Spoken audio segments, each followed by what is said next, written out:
பணி நிரந்தரம் கோரி போராடிய பகுதி நேர ஆசிரியர்களை போலீசார் கடுமையாக தாக்கி கைது செய்துள்ள வீடியோ இணையத்தில் வெளியாகி கடும் அதிர்ச்சியை ஏற்படுத்தியுள்ளது.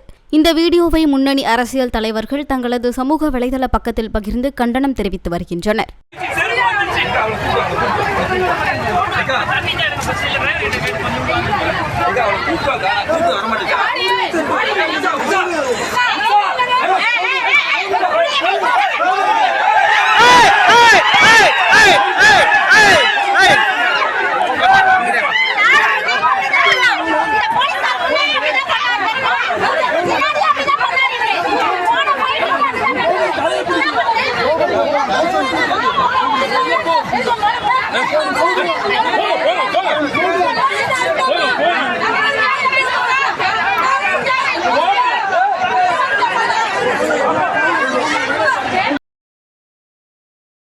செய்திகளை உள்ளது உள்ளபடி தெரிந்து கொள்ள ரெஃப்ளெக்ட் நியூஸை சப்ஸ்கிரைப் பண்ணுங்க.